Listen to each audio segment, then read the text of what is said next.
Hello friends, I am Gali Sarish on behalf of BSc IPF. We are doing series of videos on Union Budget. In this particular video, we would see how the rupee is being received by central government as well as how the rupee is being spent by central government. This is a pie chart representation in Union Budget document. Here it tells rupee comes from. So where does the rupee is being earned or received by central government? So in the form of corporation tax, income tax, customs, union excise duty, GST, non-tax revenues, in all the places central government has lost its pie. So they have received less revenues from all the regular sources. In that regards, they had to borrow money from the market and earlier it was 20 paisa, now it is 36 paisa. So 16 paisa additional borrowing has been done by central government for this year. As we all know, what was the reason for the borrowing of the money by the central government? And there is a additional thing, non-debt capital receipt.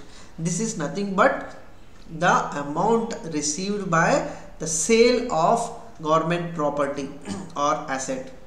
So to make it on a, if you look into the terminology, we call it as disinvestment. So disinvestment procedures would come under non-debt capital receipts.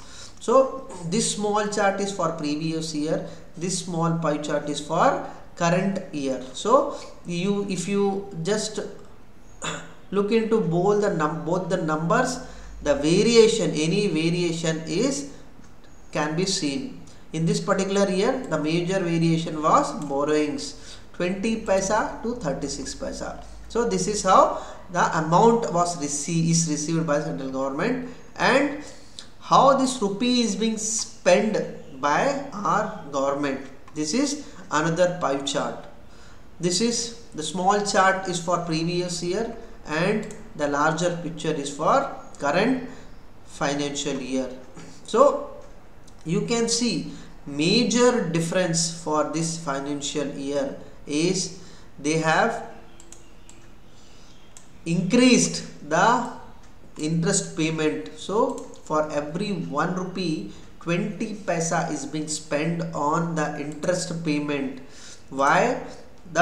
Since we have seen earlier in the earlier chart here, government is borrowing 36 paisa of money from the market.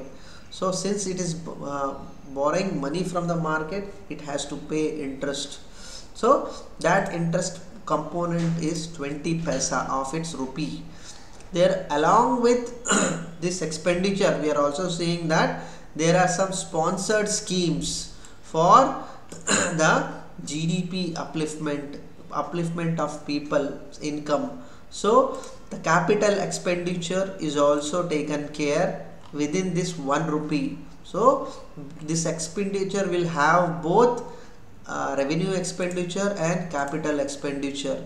You can see in what percentage government is trying to utilize its source in expenditure format. Subsidies, you can see subsidies has increased. Earlier it was 6 paisa, now it is 9 paisa. Defense, they have not reduced the percentage. Finance commission 10 paisa. State share has reduced from 20 to 16. Expenditure sponsored. So the main difference in this entire pie chart is the interest payment has increased, and because of this interest payment, the state share of taxes and duties have reduced. This is also a amount for grants. So grant amount paid to the state government is a part of expenditure for the government. So this is an important pie chart. If you can understand in what format, in what percentage they are spending, you will get an idea how productively a government is utilizing its money for capital expenditure and revenue expenditure. So we would try to analyze in detail in coming videos how and where the exactly the amount is being utilized both in revenue side and expenditure side. Thank you once again.